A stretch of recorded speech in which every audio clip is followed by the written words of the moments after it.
fortune now just for your dreams.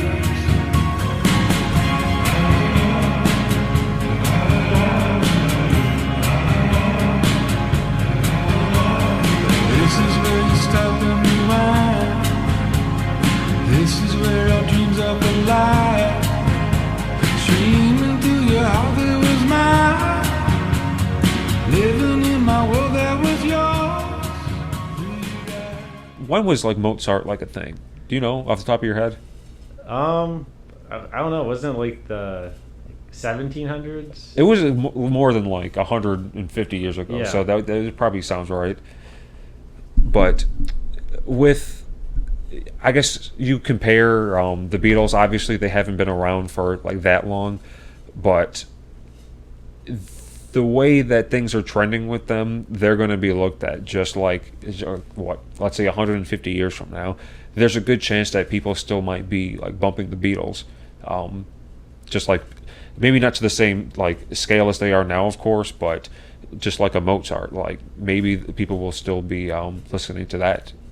I'm sure. I don't think Mozart will be completely forgotten ever, just because he's such a iconic, key of music history. And that's what people are saying that Yeah. what happened to the Beatles. He's just a piece of history. As with the Beatles too, they're not going to be forgotten. They're a critical moment in music. They were the first. Welcome to the podcast, by the way. Oh yeah, this is 67. Yeah, I've 67? been waiting through all the episodes just for this episode. Why? Just because episode 67. Oh, glad to be here. Yeah. Glad to be here. We're live. But Not really. We're pre-recorded, but we'll pretend we're live. But the Beatles, they were, I think, my first like band that I actually liked, that like not just like any sort of rap, because that's what I grew up on for the most part, like rapping like 80s music. Yeah. When I first got a iPod, that was the first album I put on, was the Number One by the Beatles. Yeah. Yeah. That was like at the time they're like greatest hits and shit, right? Yeah, and also Yellow Submarine as well. That was one of my favorite songs from it. Yeah, same here. I used to listen to that all the time as a kid. Now, as I got older, it's not one of my top, 5 to listen to, because it definitely has a more of a little kid sing-along vibe to it. But it's still a as good they're all song. tripping on fucking acid making it. Yeah. I like the lyrics. It's cool. It's whimsical. But there's a few other Beatles songs I really enjoy. Strawberry Fields. Strawberry Fields. Here Comes the Sun. Yep. Those are two of my favorite ones, I'd say. With a Little Help from My Friends. That's a good one. Have you ever heard... and Sgt. Pepper's Lonely Hearts Band. Have you That's ever one of my heard, favorites. probably, Hey Jude? Yeah, Hey Jude's another one. You know, like Top 10. the backstory behind that? Yeah. No. I think I may have heard it in a documentary, but I forgot it. Probably. I don't know. Like, I don't think that this is just like breaking news, but... Yeah. Explain. Like Paul, he wrote that because you know how John Lennon, he has like 2 or 3 sons, something like that. Yeah. One of his sons, he always loved, like took him around with him, like did regular father-son shit. But his other son, I can't remember if it was his first one or his second one, treated him like shit, ignored him, pretty much like what you would think of it like as a shitty father, absent father, And Paul wrote "Hey Jude" because his son's name was like Julian, and he's singing like that song is about like John Lennon's son and his relationship with his dad. Okay. I thought I had heard it. It wasn't about a girl necessarily, but Nope, I didn't nope. know this full story behind it. Yeah, it kind of bums you out thinking of it. It's like, damn. It's like imagine like me like writing a song because like you're like mistreating one of your kids. It's like what the fuck? I was like, hey, why don't you just have a conversation with them? But like, Well, one example I always think of, we just talked about this on our trip out to Colorado, but Third Eye Blind makes fantastic vacation and road trip music, but a lot of their songs are about depression, killing themselves. See, I know I've heard of them, but I've never listened to. Like, I couldn't tell you any of their songs. I don't think. Really? Like Jumper? Like, can you sing it? It's like that one song. I can't sing it. Honestly, I can't even picture the beat, but it's like, take a step away from that ledge, my friend. He's like talking about, someone jumping up a building. See, but it has a really upbeat vibe, a real summery, like, let's roll the windows down and drive type vibe to it. See, that's a band who knew that they wanted to get their message across, but they knew that they had to like put in a poppy vibe to be able to Yeah. get it out. I think majority of people out there just like things that sound good. They don't really care what the lyrics are. Oh yeah.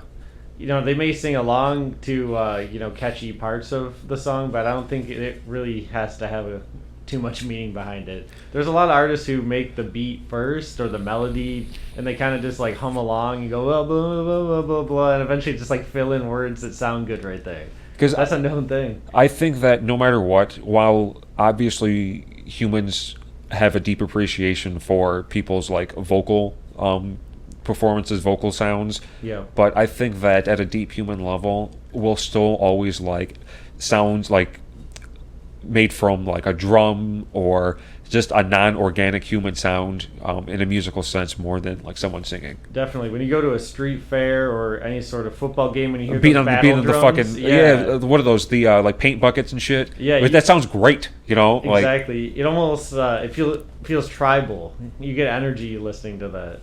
because That's why they used to use battle drums. When back in the old days when they would just line up. I don't know whoever thought that was a good idea. well Whenever they started, as they call it, guerrilla warfare, just like attacking with no exact formation and just like modern combat. if I'm not mistaken, That's so like smart.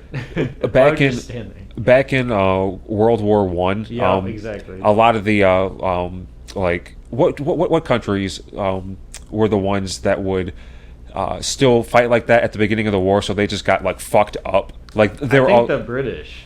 they were all like getting into fucking like for like formation lines Yeah, and just they'd had be these like- like muskets and shit and horses, and then all of a sudden people are getting mowed down by machine guns and people just fucking going crazy, and they're like, whoa, what happened to just like Yeah. a gentleman's war?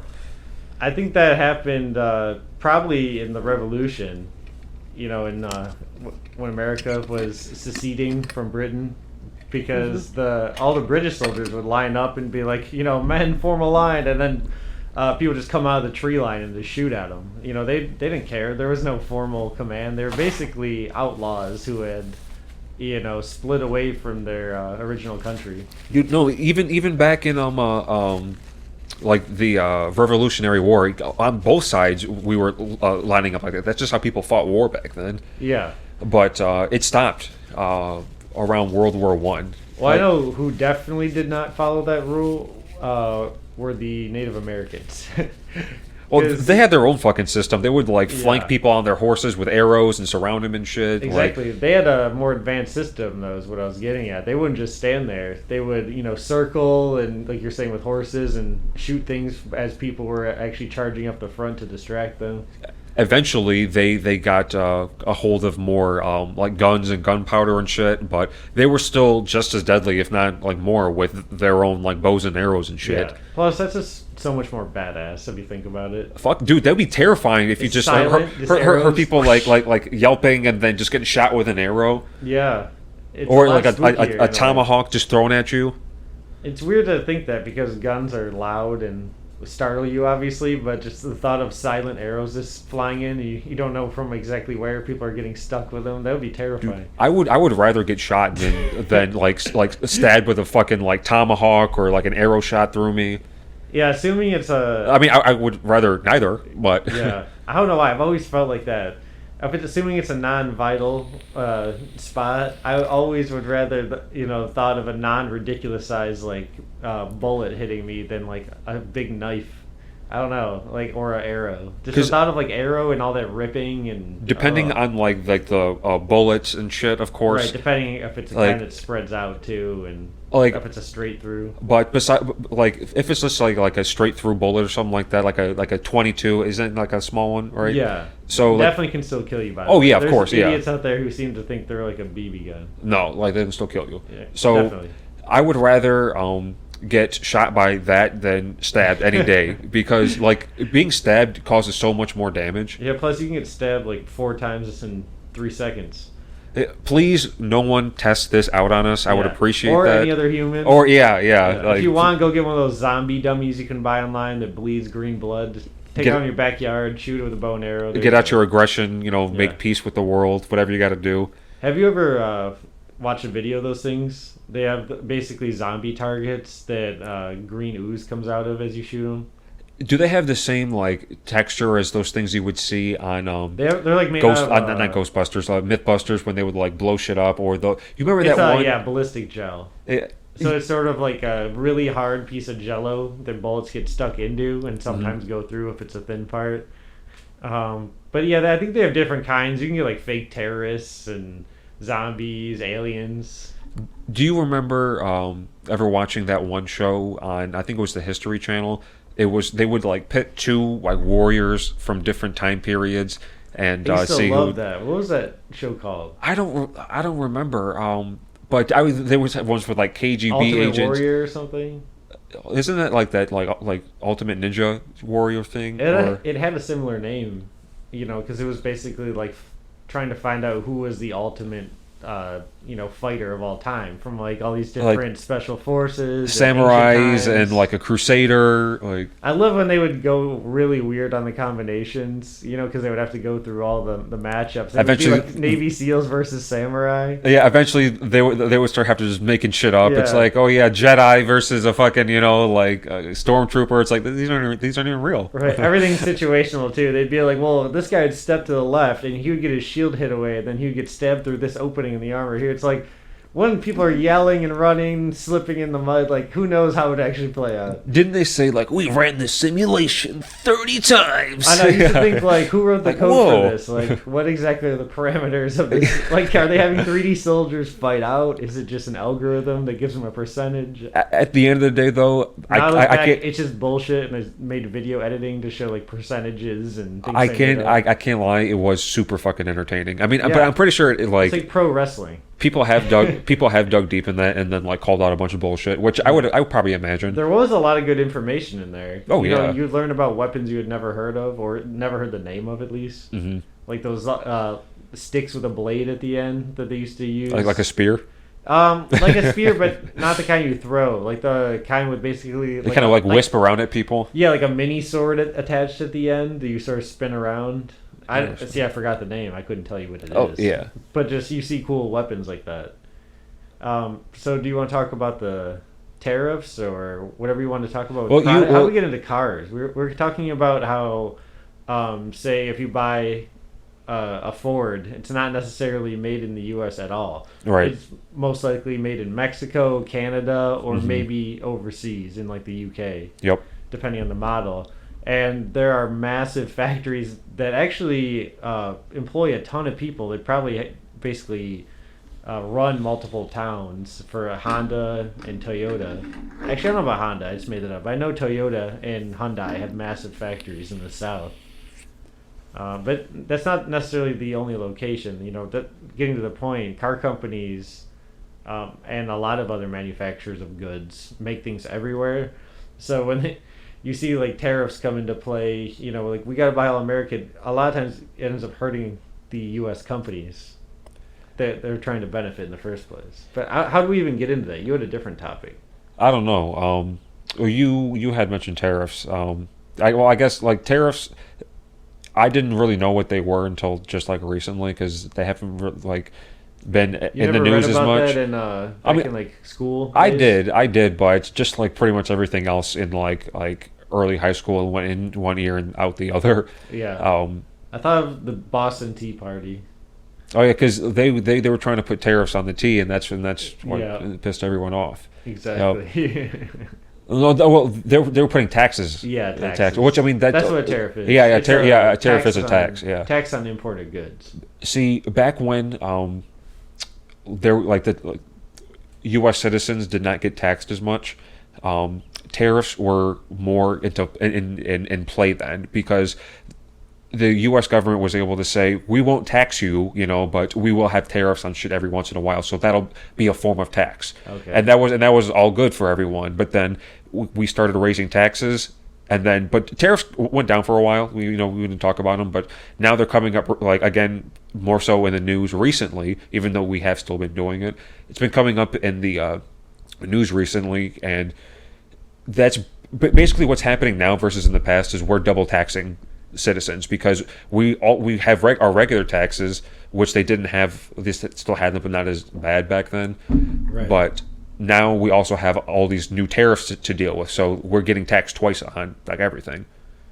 Yeah, and it's silly because who's paying the price? Like we said, Consumers. It's consumers, and it forces some companies to even go out of business if they suddenly can't. Maybe they can't afford to make that product in the country, and now if you force them to try to do so, they might just fold. There's been like tons of there's I think we talked about it in an earlier podcast. There's a difference between like those factory farms and like family farms. And what all these tariffs have been doing is they've been really hurting the family farms. So a lot of these like family farms, these smaller farms, are shutting down, whereas the like bigger ones can kind of like run it, getting like subsidized. Like you heard about like the maybe, I don't know, the like stimulus package, if you want to call it that, for farms, because I haven't heard about that. No. So basically like welfare for farms, to kind of help mitigate some of the tariffs and all this shit that's going on, mainly like soybean farmers. And there's been Avocados. there's been a lot of talk about, oh yeah, all these farms are getting all this money, but in reality, like someone dug into it, and it's really just like two really big like those like huge corporation farms that got like the brunt of this money, and most family farms didn't get shit, and they're still fucking closing down. Yeah. So like that goes to show that it's really corporations that are reaping the benefits of our taxes at this point, it seems like. Yeah, exactly. As you drive through most small farm towns, a lot of those are technically owned, or they have a kickback. They rent. Yeah. Yeah, because It's sharecropping all over again. Yeah, because usually what happens is there's a period where prices are down, or whatever's happening. There's some sort of disease, so they have to basically take a buyout from some big corporate farm, to now work for them basically. And they're like, oh, Yeah. we'll keep you afloat during the hard times because we have a lot of cash, but you also have to put every pesticide we say. You have to farm the way we say. We take a percentage. So it's frustrating to hear all this double speak about, oh yeah, the family. It's like, not really like doing much to help them. Yeah. Yeah. So you were talking before about eco-friendly products and sort of just I don't know, was it water filtration systems? Well, But anyways, what I was going to get at is the U.S., as you said, is a great producer of these things. A lot of the times we're leading the charge in we should be. like, We're not. China is. Yeah, well, they're kind of polluting the earth as well. Well, they're trying to improve, but they're pumping out so much shit. So they are, but they are also doing a much better job than most other places in terms of like trying to find solutions and shit like that. Yeah, but I read an article earlier. They're investing a lot in that. Yeah. What I would like to see, though, as we move towards electric cars, though, and more things being powered off batteries, everything being automated. Tesla is reportedly working on their own battery cells. I would like to see that in the future, maybe Tesla is a huge energy company and sells batteries and all the solar tech to other countries. See, as basically our one of our new industry, our new leading industry. That's what during one of the most recent presidential debates, a lot of the candidates were advocating for shit like that. It's like, okay, well, we're obviously not going to be be able to produce small shit like China or like Mexico. They got their shit kind of down packed. Taiwan, but we can lead the charge on all this like smaller like renewable like energy technologies. But I mean, if we don't invest in it, I mean, one private company doing that's awesome. Good for Tesla. Yeah. But one private company does not equal like the federal government backing, like a whole program for shit like that. Exactly. There is a market for, small, homemade, handmade, like, premium goods, like some sort of custom, like, leather satchel or mechanical watches, that are put together by hand. People will pay for that type of thing. But when it comes to, like, tons of small little electronics and knickknacks, like you said, I think we're sort of beat out in that department. Yeah. So we should shift to the future and what we are working on now, which is like things like this, the Hyperloop tunnel and space travel. That could be huge. Like I don't, as far as I know, the U.S. is leading the charge in terms of like blue sky or whatever the Amazon Bezos one is, and then SpaceX also is looking to get into consumer flights. I'm pretty sure. Yeah, like Maybe India or China, one of those two, No. is working on something. China, they were the ones that went to the other side of the moon. Yeah, Yeah, like China. okay. Yeah, China yeah. landed a probe thing. Yeah, China's been going hard in the paint on like everything right now. Let's say we were playing that like civilization game. China would be like one or two. yeah, they'd be like killing everything. Besides, Yeah. but I mean, Depending how they factor in all the other they, factors. of they yeah, I was about power. to say they have their own like internal struggles, but they're putting all their like points into like research and shit, and it's like going to pay off for them. That's Yeah. what like we need to be investing more in like future endeavors I'd like to versus see coal. countries trying new things and looking to the future. Like I think I was thinking of India because they recently did have a probe they shot out. Mhm. I think it unfortunately crashed. It like lit on fire. India's trying to get out there too. Yeah, I'm saying it's good they're trying. Yeah. They just have to keep throwing stuff out there till it sticks. Literally on the Yeah. moon or Mars, wherever they want to go. Do you think we'll ever get to people living on Mars as they're planning? I Yeah. think they really have to figure out the long term travel, like the suits. I saw they were working on something similar to what you see in movies. We talked about it weeks ago, but basically it'd be a sort of gel or goo was one of the prototypes you get into. That you zip into like a chamber. Basically, you see in any space movie when people go into deep sleep. Yeah, because they have to, if I'm not mistaken, they really have to do a lot of preparation for that because while like getting a person into space, I mean it's not the craziest idea now, but it's keeping them like healthy in space. Like because bones just naturally deteriorate quicker up there. You're more susceptible to radiation and different and just regular germs. Like Right, so it's, they have to get into crazy ideas such as like pumping vitamins into you and also having like probes all over your body that stimulate your muscles while you sleep. yeah, because And radiation is a big factor. That's part of those chambers and those suits is so you can avoid the radiation during like the 6 or 8 months, whatever it is to get there. because while all of this is feasible, and plus as we create, we're good at making shit, put us in places we're not supposed to be. Yeah. So one thing that people like, space exploration cool, but humans aren't meant to just like be in space.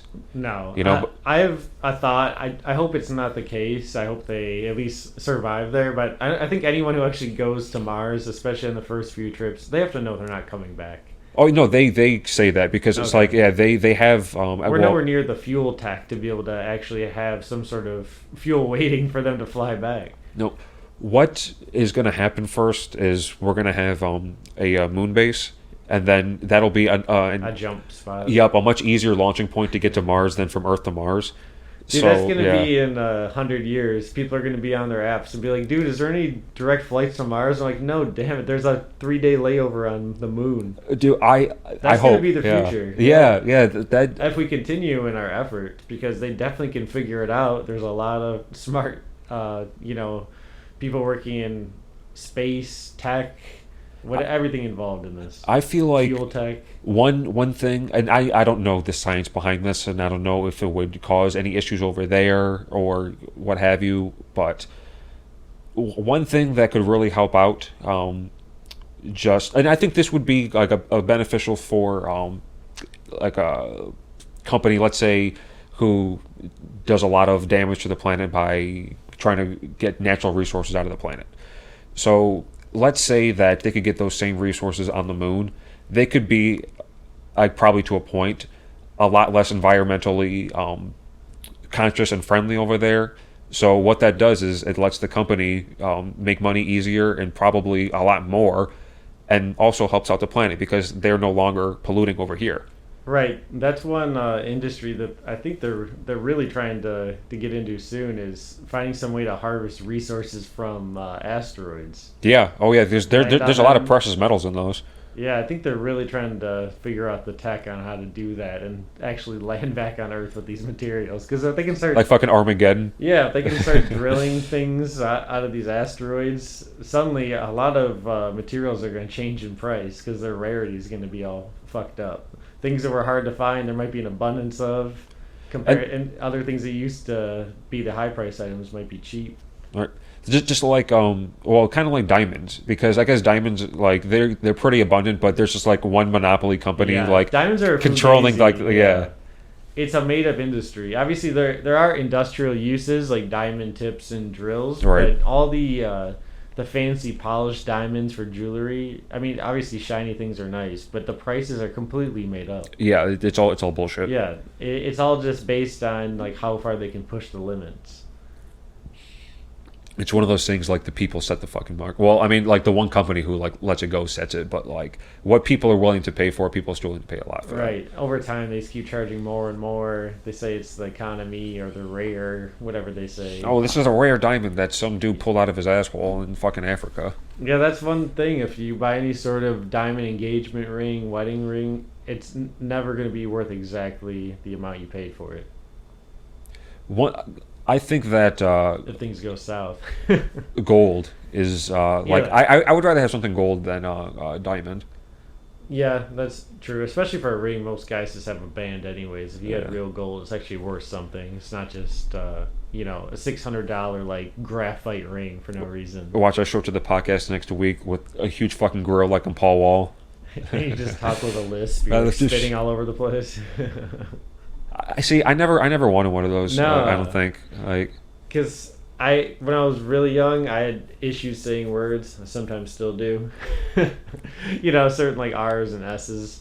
So the thought of having something that further fucks up the way you speak was not appealing to me, and it just seemed gross. I feel like it'd be like uncomfortable too. Yeah, I would just always see whenever there was like a video of the rapper just talking with one in, not in a video because it's all dubbed over. They'd be like just and like, and so you could just hear like mumbling. You can't even hear what they're saying. One thing that you never really see. Not always though. Some people can talk with them better than others. One thing that you never really see, I don't think, is you see like acting, very cool, possibly putting them in or just flaunting with them.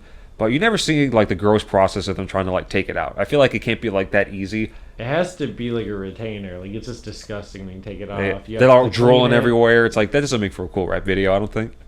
Yeah, it's hard to feel cool when you basically have to maintain dentures. You have to like take these things out and disinfect them, put them in a container. Could you imagine if you had like an actual like diamond tooth and someone wanted to steal it from you? They just pulled out your tooth.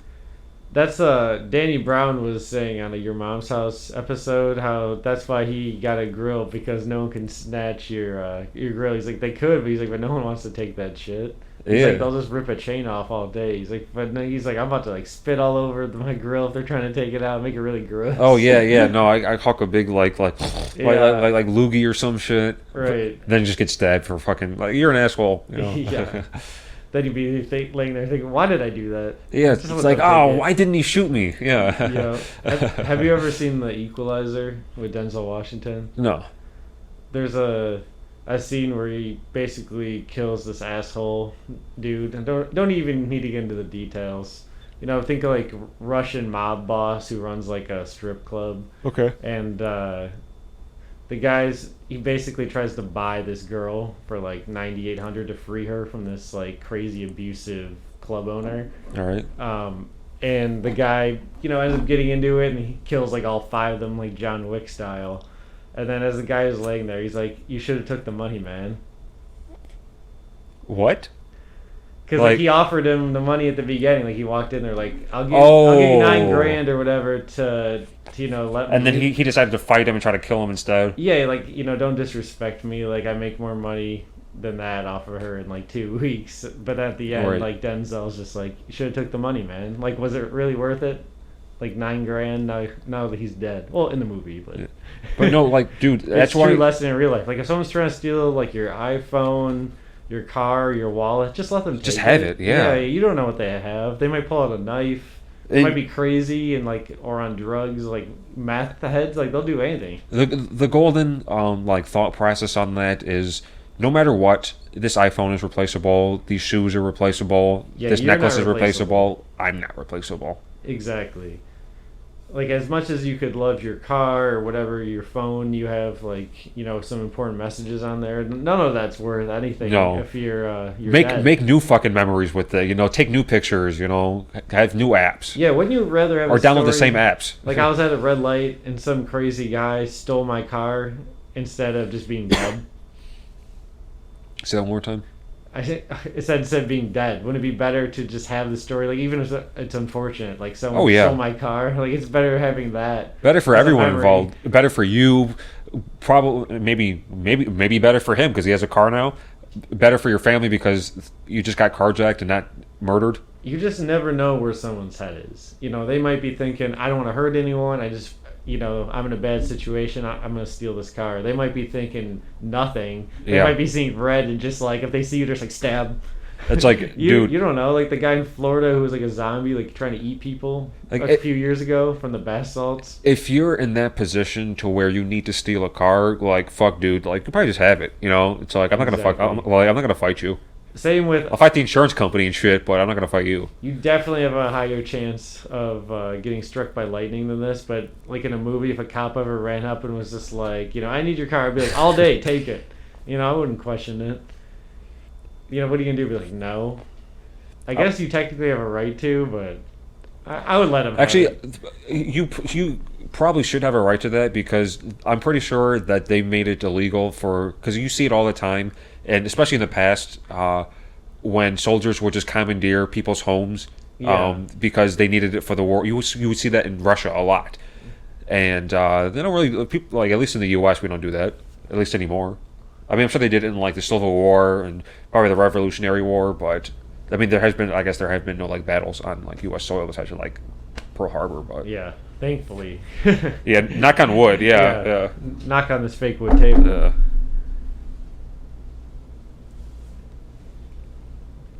But what was the other thing that you wanted to bring up earlier on the podcast? Was that it with the tariffs? I think that was it. I was just thinking about how so many people are just like Chevy, but most of their cars aren't even made here. I wanted to ask you, since I don't know much about like all the automakers, Yeah. And I drive before it. are there any big So do you. Chinese automakers? There are, but we don't really know them. I mean, you can look them up. I'm saying I personally, like most average people you ask, they wouldn't be able to name one. But they have some massive ones over there because they have, over 1 billion people. If you think about it, they're selling a lot of cars. The reason why I bring that up is because we were talking about like electric vehicles, and then a lot of vehicles not being like produced in the U.S. or just Asian car companies producing in the U.S., vice versa. I could see that, even though Tesla's a thing, right? But I could see easily on a grand scale, like let's say some random like Chinese automaker selling more so battery powered vehicles over here before we get to the ball. I think we're way ahead of anyone else in that regard.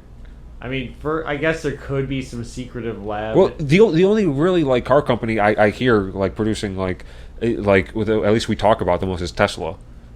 Well, the thing is, they have their own car companies, but I don't like people have tested them. I wouldn't consider any of them good, like in the top tier. They might have some decent cars mixed in there, but for the most part, I've watched YouTube videos of people just like driving one in China. They'll have like knockoff Range Rovers and cars that look like a BMW, but it kind of looks like a Honda, like a bunch of mishmash of styles. But they usually seem pretty cheap. They're, as far as I know, they're not on the level of like Tesla or BMW or some of these other car companies All right. working Yeah, on like electric cars. I'm sure they have nice vehicles over there, but Yeah, I mean, there's some that are really They have to. luxurious. they have rich people over there who want nice shit. Well, that's the thing is their own car companies aren't the best cars over there. So like one huge demand in China I was reading about is massive rear seats. So they have extended wheelbase models of cars they don't even sell in the U.S. because a lot of Why well-paid, massive? because a lot of well-paid people in China ride in the back seat, have like a chauffeur. That makes sense. Yeah, they have like extended wheelbase Mercedes. Like Mercedes is huge over there. I couldn't say what else. I'm sure they sell lots of Porsches, and usually when you see a limited, rare like supercar, at least a few of them are going to China. See, but And a few of them are going to Saudi Arabia. how big are we talking? Because I was under the impression that at least in like the big cities, the streets in China were pretty small. So like what we would consider like a big vehicle over here, is that a big vehicle over there, or is that just one of our like average sized vehicles? I think a lot of their economy cars are really tiny, but when it comes to like full size like luxury cars, they have the same size like S-Class Mercedes or larger over there. Because I don't know. Yeah. I don't know if they really would drive those like out in the small village or outskirt type areas. But I'm sure in the big cities they have big paved roads. I would. Oh yeah, no. Like Beijing. Oh yeah, of course they do. But just like how we saw in Denver, Denver had small ass fucking like middle turn lanes. Those were crazy. Yeah, those were really narrow. I felt like we were basically about to get sideswiped from both sides every time we were turning. I mean, it's cool if you're like a motorcycle, or like a bike, like a horse carriage or something. But like other than that, it's kind of scary. Yeah, it is spooky. So it looks like from 2017, the top selling car was the Wuling Hongguang. So that is a China car for sure. But the number 2 was a Volkswagen. Germany. Number 3 was Haval. I don't know what that is. 4 Buick, 5 Nissan, and then 6 another Chinese company. So there's a good mix. The top selling car is a Chinese car. It's probably like it's not a Ford? Oh. Well, they do have SAIC-GM. It's some sort of like SAIC. It's like a partnership between GM and a China company. So they basically are Chevys in a way. Interesting. I don't know if Ford has a massive presence over there. They definitely sell them though. I'm sure. Yeah, like I'd be shocked if they didn't. I mean, it's a huge market still. Yeah, there's a ton of people over there. It's weird to think about that. Way more than the U.S. by a landslide. I wonder if they, if anyone tries to market any like very cheap like useful vehicles to like anyone like the mainland, like where it's just like people are like a lot poor. They probably drive lots of like older pickup trucks, because a lot of pickup trucks overseas are nowhere near as large as the ones in the U.S. They're probably half the size, manual in a lot of those countries, like little diesel trucks. They drive through the hills. That's what I imagine. Yeah, and probably some older cars. I wouldn't imagine a ton of people like out in the out of the cities are buying lots of like new like off the lot like economy cars. It's probably just like a city person, who isn't like top paid. Yeah, because I mean, the level of wealth between people but you see this everywhere, I guess. But the people in like mainland China and the people in just like let's say like Beijing, it's a crazy disparity. Definitely, like someone in well, it's a different country technically, but as we were saying a few episodes back, it's a whole different world in Hong Kong. It's super modern. Yeah. You can't even really see the ground in most places. Everything is tunnels and walkways, parks that are like floating above the ground. Mm-hmm. I was watching this really interesting documentary on Netflix about that about 6 months ago. How very little of the city you're actually on ground level. Everything is built up on some sort of platform or like walkway. Coruscant. Yeah, basically Coruscant from Star Wars. But yeah, I imagine that number 1 selling car, without even looking it up, it's probably just like the most kind of standard for everyone type of sedan. Nothing too crazy. Just radio, decent room for people to drive around in. Probably like the Chinese equivalent of a Ford Fusion. Or a Camry. I could see that. I wonder how, like, within the Asian countries, they feel about each other's cars. Like, how do Japanese people feel about Korean cars? There's probably still, like, well, I don't know. I would say there's probably still, like weird sentiments, because humans just like to be on teams regardless. So I'm sure people over there are like, I like my car, and fuck, that brand and shit. But because it's different in Japan. Like, I guess there's definitely people who have Porsches and probably some other American cars over there, especially U.S. military people on base sometimes ship their cars over there. Mm-hmm. But overall, like the Japanese population mostly just buy Japanese cars. You know, like everyone drives a Toyota. There's a whole city, like Toyota City. And plus, I mean, for them too, just because I mean they're on like a fucking island, it's probably a lot cheaper to do that than have like a car imported and shit like you know. Yeah, they have like Mazda, Nissan, Honda, Toyota. Like, why do you need anything else? That's like 5 to pick from. Yeah, I mean, just like how people who live in Michigan usually get like a Ford or Chevy or something like that. Yeah. Like just like over there, like it's probably a lot easier for them to do that too. It's also supporting your local business, even though it's not always 100% beneficial because sometimes they're making those cars in one of those other countries anyways. All right.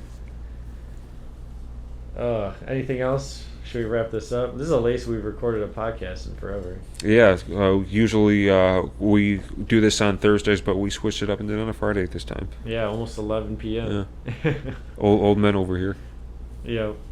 All right, I think that's all for this week. Follow us on Twitter at TCOC Podcast. Until next week.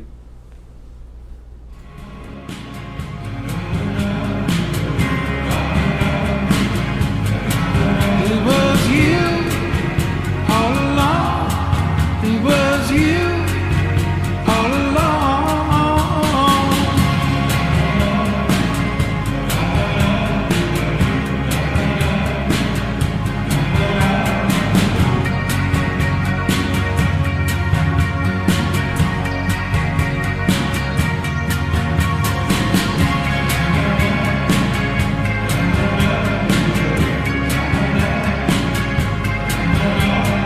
Waiting for a life that was life.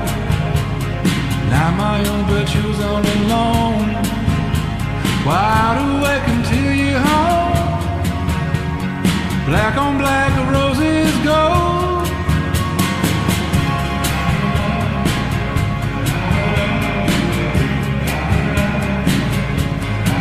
I was yours all along. I was yours all along.